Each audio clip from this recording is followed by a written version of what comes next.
Hello दोस्तों, मैं मोहम्मद सादिक कुरैशी। मैं यूट्यूब चैनल नया बना रहा हूँ और आप लोगों के लिए बहुत अच्छी अच्छी कहानियाँ लेकर आऊँगा। आप लोगों से गुजारिश है कि मेरे चैनल को सपोर्ट करो, लाइक करो और शेयर करो। आज का शीर्षक है कहानी का बोझ, एक मासूम लड़की की। अब आपको शुरू करता हूँ कहानी। कविता अपने माता पिता की बहुत लाडली लड़की थी। 3 बड़े भाइयों की बहन थी। कोई की भी चीज़ मांगने पर उसी वक्त सामने हाजिर हो जाती थी। पूरे घर में रौब था उसका। पूरे परिवार और नौकरों पर राजकुमारी की तरह हुक्म चलाती थी कविता। स्कूल में भी पूरा रौब था उसका। बड़े घर की लाडली जो थी, वह ऐसे ही उसने कॉलेज में दाखिला लिया। उसके ठाट बाट, बड़ी गाड़ी में आना जाना, हर दिन नया फैशन देखकर हर कोई उससे दोस्ती करना चाहता था।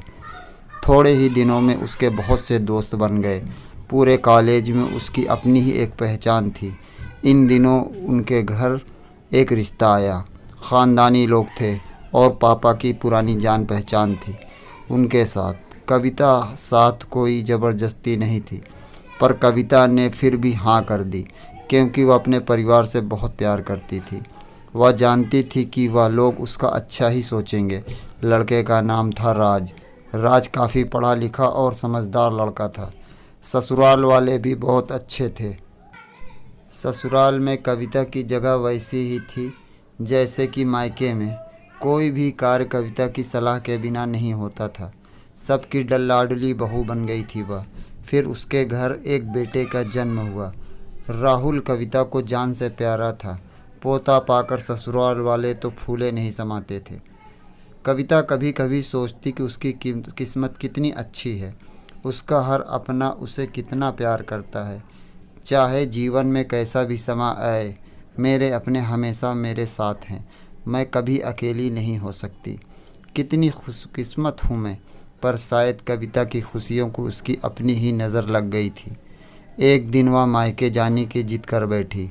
राज को बहुत काम था, लेकिन वह फिर भी उसे ले गया। रास्ते में उसकी गाड़ी अन्य गाड़ी से टकरा गई। कविता, राज और राहुल बहुत बुरी तरह से जख्मी हो गए। काफ़ी दिनों के इलाज के बाद राज और राहुल तो ठीक हो गए, लेकिन कविता पूरी तरह ठीक न हो सकी। सर पर चोट लगने के कारण वह अपनी आँखों की रोशनी खो बैठी थी। अब कविता की किस्मत जैसे उल्टे पांव चलने लगी।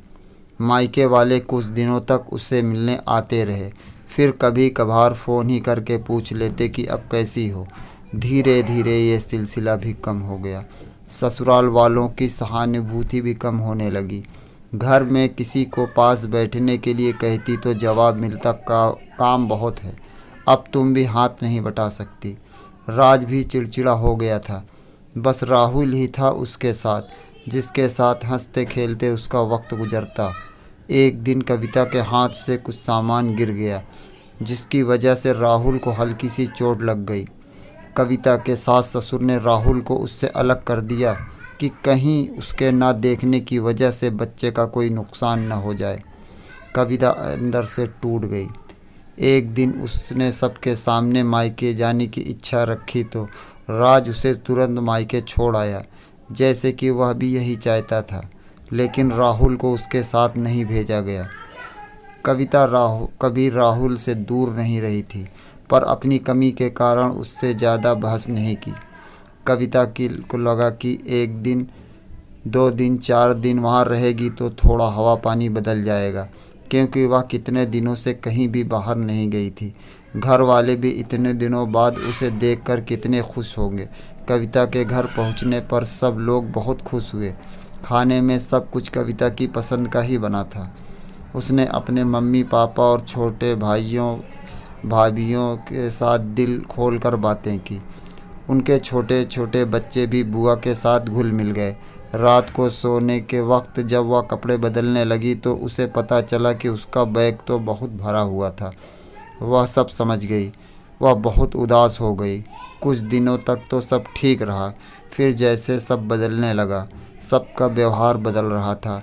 वह लोग जैसे थक चुके थे। उससे सब लोग घुमा फिरा कर पूछने लगे कि राज कब आ रहा है उसे ले जाने। वह बहाना बना देती, जबकि वह जानती थी कि उस घर में अब उसके लिए कोई जगह नहीं। कविता से चलते वक्त कुछ न कुछ नुकसान हो जाता। थोड़ी बहुत टोका टाकी उसे सुनाई देती, वह टाल देती। एक दिन उसके हाथ से लगकर एक कीमती गुलदान टूट गया। छोटी भाभी ने बहुत हंगामा मचाया।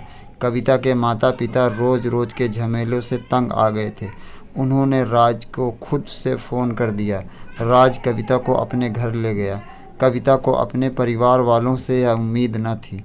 जिस कविता के कहे बिना घर में एक पत्ता भी नहीं हिलता था, उस घर के लिए वह अब बोझ बन चुकी थी। राज के साथ ससुराल आते वक्त वह बहुत खुश थी, क्योंकि वह अपने घर जा रही थी, अपने जिगर के टुकड़े राहुल के पास। परंतु यह खुशी भी कुछ पल की ही थी। सारा बंदोबस्त पहले ही किया हुआ था। कविता को सीधे ऊपर वाले कमरे में पहुंचा दिया गया।